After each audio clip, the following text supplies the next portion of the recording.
আসসালামু আলাইকুম, স্বাগতম জানাচ্ছি বিবিসি নিউজ আন্তর্জাতিক সংবাদে। শুরুতেই সংবাদ শিরোনাম, এরপর বিস্তারিত। হরমুজ প্রণালী খোলায় বিশ্বের প্রতিক্রিয়া। চুক্তি না হলে আবারও ইরানে বোমা হামলার হুমকি ট্রাম্পের। শর্ত সাপেক্ষে হরমুজ খোলা আছে ইরান। কোনোভাবেই সমৃদ্ধ ইউরেনিয়াম হস্তান্তর করবে না ইরান। এখন বিস্তারিত। আপনি যদি ইসরায়েলের ধ্বংস চান এবং মুসলিমদের পাশে থাকেন, তাহলে ভিডিওতে লাইক করে চ্যানেলটি অবশ্যই সাবস্ক্রাইব করে দিবেন এবং আপনার মূল্যবান মতামত অবশ্যই কমেন্টে লিখে জানিয়ে দিবেন। হরমুজ প্রণালী খোলায় বিশ্বের প্রতিক্রিয়া। গুরুত্বপূর্ণ আন্তর্জাতিক জলপথ হরমুজ প্রণালী খুলে দিয়েছে ইরান।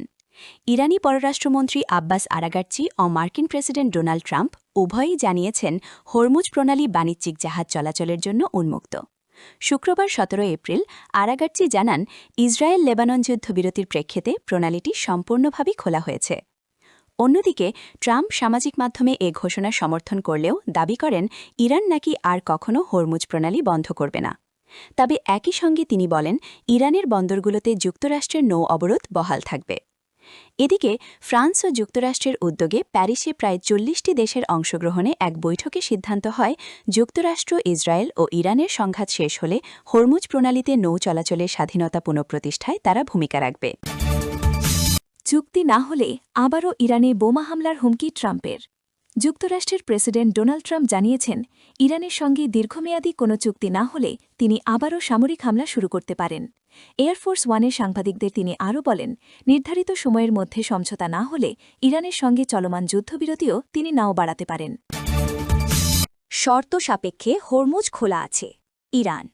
হরমুজ প্রণালী শুধুমাত্র যুদ্ধবিরতির শর্তে এবং শর্ত সাপেক্ষে খোলা রাখা হয়েছে বলে জানিয়েছেন ইরানের প্রতিরক্ষা মন্ত্রণালয়ের এক মুখপাত্র। ইরানের আধা সরকারি বার্তা সংস্থা ফার্সের বরাতে এক প্রতিবেদনে এ তথ্য জানিয়েছে আল জাজিরা।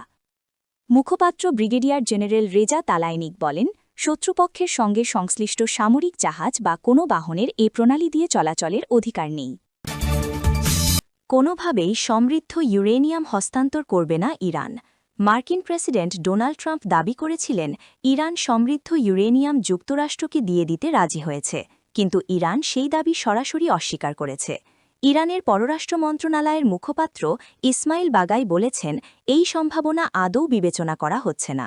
তিনি ইরানের রাষ্ট্রীয় গণমাধ্যমে বলেন, আমাকে স্পষ্ট করতে হবে যে ইরানের সমৃদ্ধ ইউরেনিয়াম কোনোভাবেই কোথাও হস্তান্তর করা হবে না।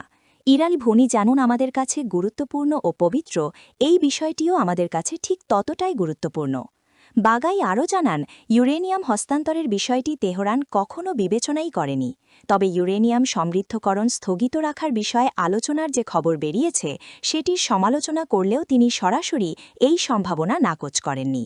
এর আগে ট্রাম্প বলেছিলেন, ইরান তাদের সমৃদ্ধ ইউরেনিয়াম হস্তান্তরে রাজি হয়েছে এবং সেটি যুক্তরাষ্ট্রে রপ্তানি করা যাবে। এদিকে অ্যাক্সিওসের খবর অনুযায়ী যুক্তরাষ্ট্র ইরানের সমৃদ্ধ ইউরেনিয়াম মজুতের বিনিময়ে $2000 কোটি একটি চুক্তির কথাও ভাবছে। দুই পক্ষের মধ্যে আলোচনা এখনও চলছে। যুদ্ধ শেষ করা এবং ইরানের পারমাণবিক কর্মসূচি নিয়ে একটি সমঝোতায় পৌঁছানোর চেষ্টা অব্যাহত রয়েছে।